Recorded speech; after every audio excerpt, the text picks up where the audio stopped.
Hello friends, চলে এসেছি একটা ছোট্ট মিনি ব্লগ নিয়ে। আজকে হচ্ছে আমার বার্থডে, তাই বার্থডে ব্লগ হবে। তো চলো রেডি হয়ে নিই। এই ফ্রকটা পরবো আমি আজকে। আগের থেকে একদমই কোনো প্ল্যান ছিল না, কারণ আমার সকাল থেকে কাজ ছিল। কাজের পর আমার আর মায়ের বেরোনোর কথা ছিল। তো তারপরে দাদা হঠাৎ কেক নিয়ে আসলো, তাই জন্য মা বললো চল রেডি হয়ে নে, রেডি হয়ে কেক কেটে নে।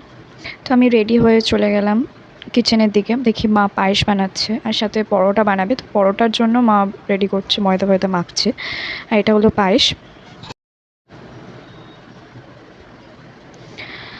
আমি ঘুরিয়ে কেকটা দেখিয়ে নিই। এটা হলো কেক, আমার দাদা নিয়ে এসছে আমার জন্য। ফার্স্টে বাবা আমাকে আশীর্বাদ করে নিচ্ছে, তারপর মা, তারপর দাদা করবে। মায়ের সামনেই কেক কাটিংটা হয়েছে, পেছনে মা আছে। আমাকে আশীর্বাদ করলো বাবা 100 টাকা দিয়ে, তারপর দাদা আশীর্বাদ করবে। পুরোটাই আনএক্সপেক্টেড ছিল।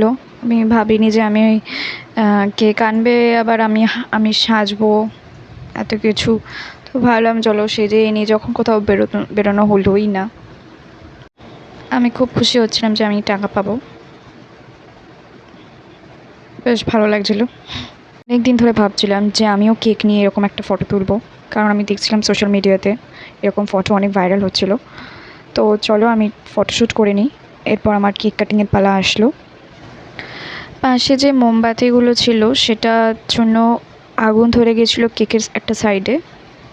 তো তারপর ওই কেকের যে পার্টগুলো ওটা আলাদা করে দিচ্ছিলাম। তারপর মাকে বাবাকে কেক খাইয়ে দিলাম, তারপর দাদাকে খাওয়ালাম।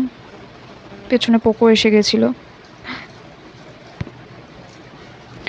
বার্থডেতে মা যদি পায়েস না করে তাহলে সেটা খুবই অধুরা থেকে যায়। তো মা পায়েস করে দিয়েছিল, সেই স্পেশাল পায়েসটা মা আমাকে খাইয়ে দিল, বাবা দাদা সবাই এক এক করে খাইয়ে দিল। তারপরে ফটো সেশন চললো আমার আর মায়ের। তো সবাই আমাকে জলদি কমেন্ট করে জানাও যে আমাকে কীরকম লাগছে এই ড্রেসটাতে আর আমার এই লুকটা। কমেন্ট করে অবশ্যই আমাকে জানাবে কিন্তু। তো চলো আজকের মতন টাটা, বাই।